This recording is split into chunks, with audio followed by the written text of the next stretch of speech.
What's up, friends? Today we'll be reviewing the movie The Room. So this is a movie that has a runtime of 1 hour 40 minutes and directed by Christian Volkmann, a person that I'm not aware of and I haven't watched any of his films before, but I'm definitely going to be keeping an eye out for him because this film's wild. Okay, let's get into it. So the lead actress is the Bond lady from Quantum of Solace. So if you remember her, she's in this movie. She's married to this Chris Hemsworth looking dude, and what's the best way to describe this plot? Okay, so essentially these two, they buy a house, right? And they move into this house it's a little standoffish. It's like a unique house, and upon exploring the house they find out that there's a room, right? There's a room in the middle, there's like a door, you go in and it's just an empty room. That's it. There's an empty room. And so one day they're just messing around. They're like, oh, what is this room? And I think the Chris Hemsworth dude, he discovers something really unique. He's just sitting in the room and he's on a whim, totally random, wishes something random. Like, oh, I wish I had, right? And then within a second, what he wished for was right in front of him. I think it was a glass of water. He was like, oh, I wish I had a glass of water. Boom. Right there. Huh. Right? It's intriguing. It's weird, right? So he keeps wishing. Then you realize this, wait a minute. Any wish that you say out loud in this room comes true. Okay, now I know it sounds weird, but the way the director plays with this plot is fantastic, right? It's a really unique plot. It's really like a room that grants wishes. Kind of random, kind of out there. But it's good, I tell you, it's good. So it's a unique film, and it won't appeal to everybody. But if this is the type of person you are, if you resonate with some of the things I tell you, I highly recommend checking it out because you'd be surprised. But essentially, the conflict with the movie arises when they're wishing things in this room, right? Then we find out as listeners, then we find out that James Bond lady can't have kids, apparently. And so she wishes for a kid from the room.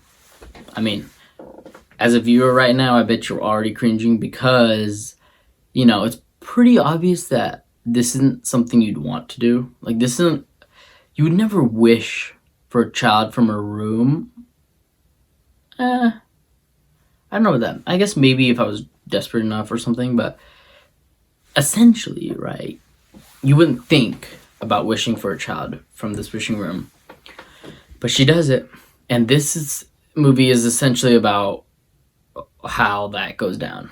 The conflict that arises after they do that. And the director does a fantastic job of adding in details and plot points that really help to keep the story engaging, because you can end it there. You can end it there and be like, okay, we're just going to explore the implications of wishing for a kid from a room. But the director adds some additional details that if you watch the movie, you'll see that truly make it unique, right? It's not only that the kid's from the room, but there's an additional detail that makes it an even more special situation, right? And the way it unfolds is awesome. It's fun to watch. It's engaging. It's intricate. It is dark. In fact, really dark, especially near the end. So that's where I'd throw in this caveat. If you're a person who doesn't like horror films, and I'm not talking about demonic horror, I'm talking about like thematic horror. So to explain, I would say this movie would be very appealing for fans of psychological horror films or thematic horror films, ones where there isn't essentially a ghost or a demon or something haunting. It's not a Conjuring movie. It's not those type of movies. It's not demonish. But it is one where it's like when things go wrong, really wrong, and then like psychological, like what are the implications? How does this really mess with your mind? That kind of content. So if you're a fan of movies like that, but essentially any movie that makes you think a lot and really makes you like double take, fans of those types of movies are gonna love this movie. I would say the genres it falls under, online it's marked as like a mystery drama. I would mark it more as like a drama psychological horror. It is a mystery, but it's more, I would say it's more psychological horror. You definitely fall in love with the plot and the mystery and like the intrigue more than the characters, I'd say. I mean, they're engaging characters, they're cool, but it's nothing too special. I think anyone could have played those two characters, and it'd be fine. But the draw here is this unique plot and the way that the director plays with the plot. Right. So if you're a fan of deep characters, intricate characters who learn a lot, who change a lot, characters who are well developed, you might not find what you're looking for in this film because it doesn't focus too much on the characters, more as the situation and the effect the situation has on the character. I know it's weird it sounds weird because that sounds like the same thing, but the movie doesn't focus too long on like what the character's thinking or what the character is feeling as it's going through this event, more as you see the event, you see what's happening, and you see the immediate impact it has on these characters, and then they just deal with it. They just, do the best.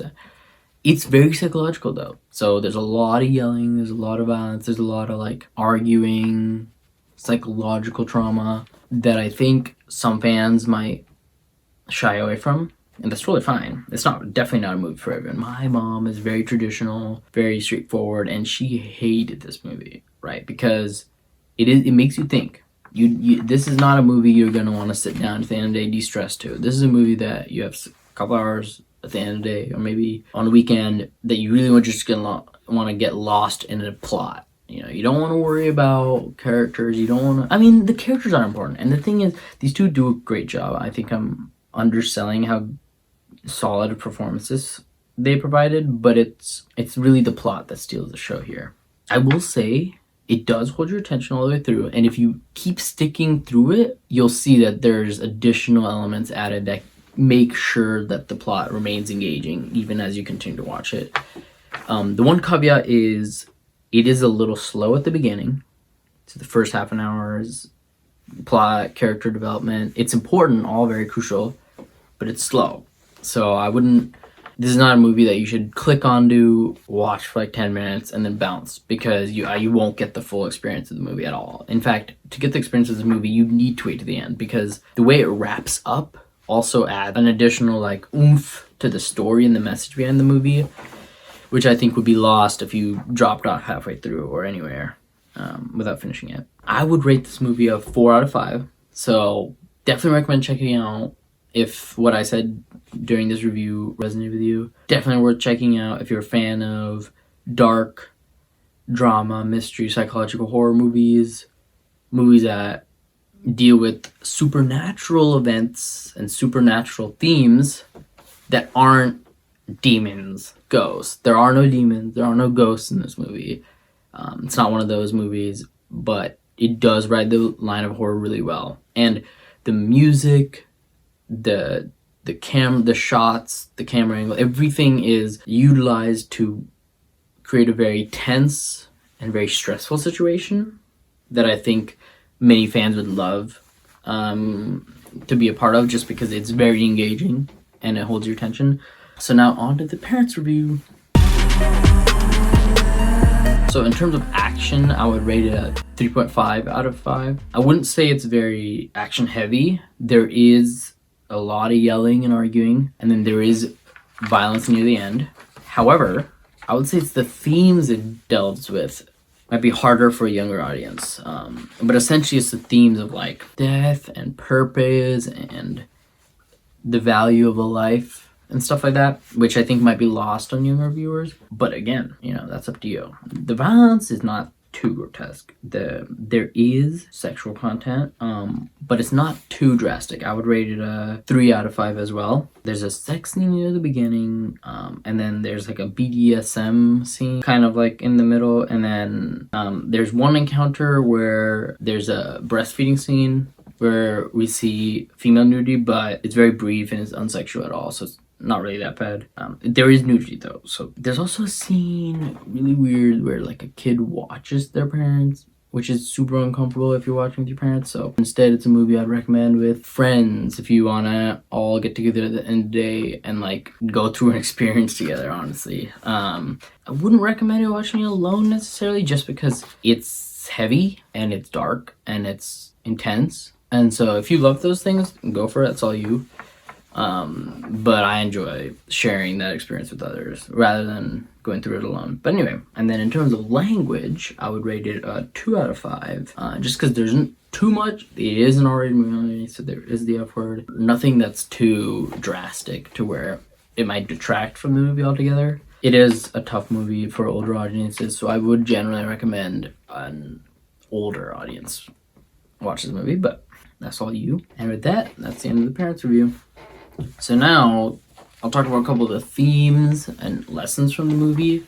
I would say the first biggest takeaway is that the movie really shows you the power and value of a human life, you know?